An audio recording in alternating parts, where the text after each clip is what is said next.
Bueno, gaur hemen bildu gara, ongi etorri persona migrat eta refuxiatuak zikloa aurkezteko. Bigarren zikloa da, Sakaran Altsasun antolatzen dena, duela urte batzuk antolatu zelako hemen, Altsasun bertan, eta oso emaitza honak eman zituen. Orduan arte, zikloak ditxo lau ekimen, lau data. Hasiko da datorren iganden, maiatzek amaika, mundeko arazakit, hementxe, Iortia plazan eguraldi hona egiten badu, eguraldi oso kaskarra jazten bada, izango da fronton. Vale? Oso que urbitzen denak ez bagatia baina guztien, egonen da fronton. Vale? Bederatzi garran urtea da munduko arazak ekimena egiten dela Altsasun. Baitzik, ez, boligrafoa. Eta... Bederatzi garrena? Bai. Eskeri, baduzue... Bai, baina... Eskeri. Eskerrik asko.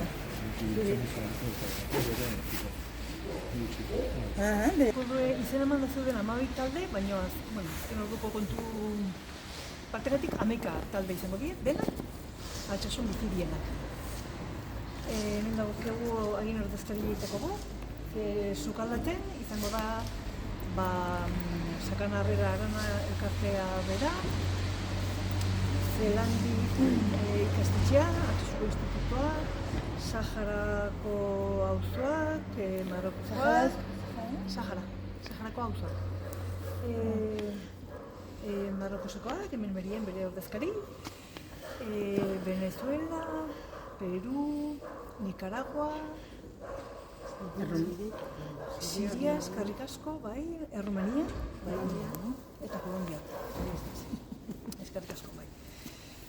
Aldaketa txiki bat bada urten, eta, beti bezala plazan hasiko dira sukaldatzen, eta aurten dastaketa izanena ordu batan aurreratzen da pixko bat. Vale? Azken urteetan zela euro baten truke, eta horrekin behitzekorik bada bintzat. Gero, bigarren ekimena, ongietorri ziklo honetan, munduko arrazetarako okasiorako sortu ditugu mantalan laurreko batzuk eta mezuera ongietorrie Sakanan zehar entzun eta hitz egiten dien hainbat hizkuntzetan. Eta kartelanaren esan nahiak ere horixe esan edo. Nola batera, Sakanara etortzen diren persona migratu eta refuxiatuei ongietorrie ematen jarraitzen dugu. Eta nola bate, hau da Sakanako mapa, beriain ikusten dela, eta du nola bate kontutan hartzen dugulako pertsona migratu eta refuxiatuek dituen zailtasunek, imuntasunek, Sakanara etortzean argitasun pixko bat edo jasoko tendukean edo nahi genuke ongietorri hori emanez, beste gauza askoren artean. Bigarren ekimena, zeharrek antolatutako erakusketa bat izanen da hemen Iortia kulturgunean, maiatzaren 16tik 25era, eta horren irekiera izanen da maiatzaren 20an. Etorriko dira zeharreko kide batzuk, gaur hemen daukegu koordinatzailean, ero kontatuko dugu zertan dartzen erakusketa hori. Hirugarren saioa, duela urte batzuk hasita ja, Olaztiko eskolako 6. mailako ikaslek lantzen due baitare migrazioak, aniztasuna, refuxiatuak, eta beste, zer dien, eta antolatzen due herriko plazan refuxiatuen aldeko elkartasun azoka. Hori zanen da, ekeneren amara. Eta zikloa bukatzeko, izan dugu itzaldi bat hemen Iortia kulturgunean, arratsaldeko 6etan pisa egiguren, mugatan asko oso jontie dagoen kafetari baten.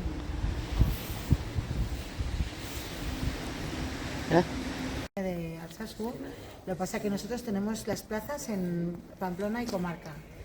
Y CEAR, aparte de gestionar, desde hace 45 años sí que trabajamos en la defensa de los derechos humanos, principalmente el derecho de asilo. Entonces sí hacemos muchísima incidencia política porque intentamos que haya cambios normativos y se respeten los derechos humanos.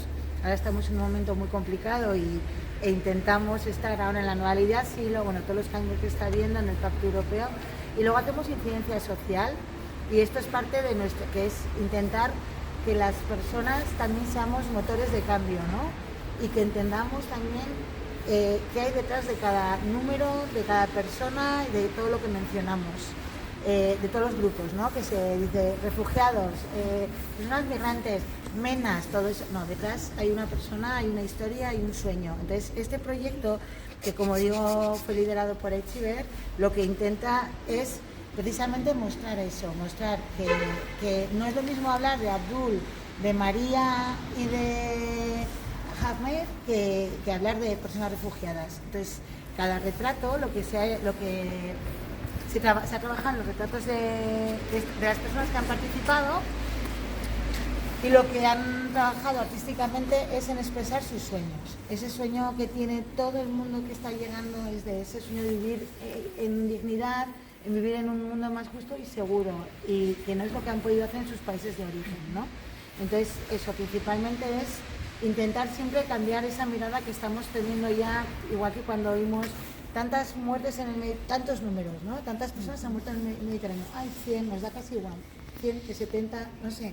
Entonces es esto, es pensar que son personas, historias individuales, y que cada persona tiene un sueño. Y esta es la exposición que lo explicará muchísimo mejor Aichiber cuando venga en la inauguración, y también vendrá una persona que ha participado en el programa y en los talleres, y que podrá explicarlo mucho mejor.